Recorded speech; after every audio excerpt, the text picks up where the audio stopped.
Growing up, I never really had a plan, and I knew that that was the element that was missing.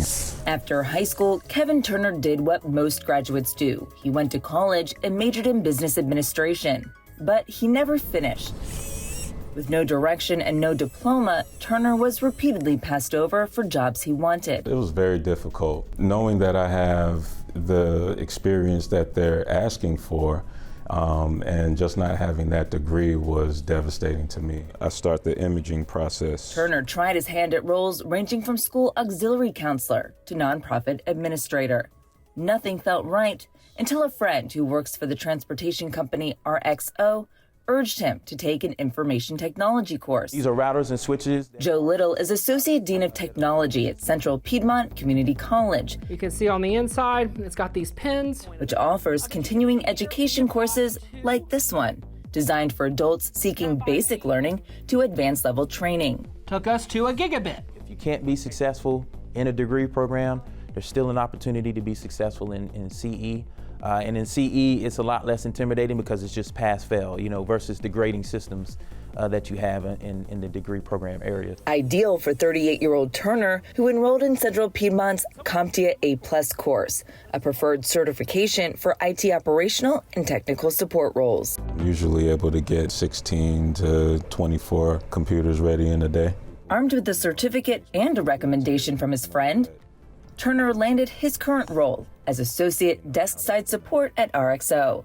The engaged dad is finally doing what he loves, repairing computers and eyeing more courses in cybersecurity. I kind of felt like I didn't deserve to be there, but the class ultimately gave me the confidence to be able to pull my own weight on the team. As new equipment comes out. Little says the continuing education program is a way for professionals without a four-year degree to earn the qualifications they need to advance in their careers. Instead of having to take 4 or 5 semesters of 16-week courses over the course of a year and a half, 2 years, you do the CE training in 4 to 8 weeks, and you're ready to sit for a certification, which can then lead to a meaningful job to start your career. Central Piedmont offers dozens of continuing career education classes in areas like financial services, business, healthcare, and hospitality.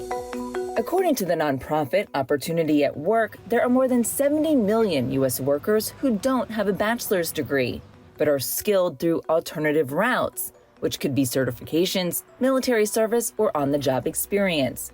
Referred to as STARS, the population makes up more than half of North Carolina's workforce, or slightly more than 2 million people, says Opportunity at Work's Papia DeBroy.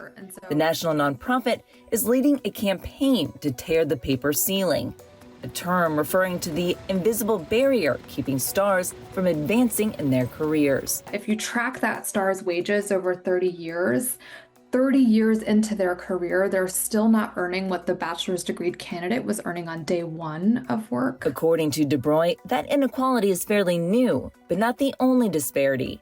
A joint LinkedIn research study found that stars face significant professional network barriers. Workers with a bachelor's degree have professional networks that are 3 times as strong as stars. Alicia Etheridge is a star. She attended a technical college and got her associate degree in electronics engineering. She was hired by Motorola and then laid off.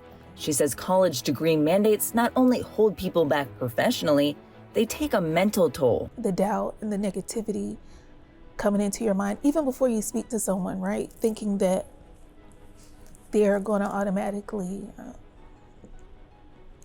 dismiss you because, nope, she doesn't have this degree. Despite not having formal training, Etheridge has moved up in her career by teaching herself what she needed to know and making connections.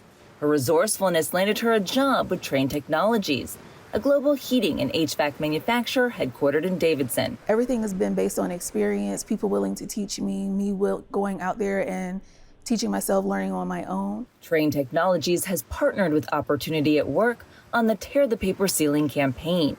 Their aim to spark conversations with hiring managers and encourage them to reevaluate how they bring talent into their organizations. Growth in the manufacturing industry is still strong, but there's still big talent challenges. And we, like a lot of employers, are subject to these gaps. Amy Voles is Trane's head of workforce innovation. She says the first step is to look at job descriptions. We've looked at over 50 positions within the organization, and we've removed bachelor's degree requirements for those positions.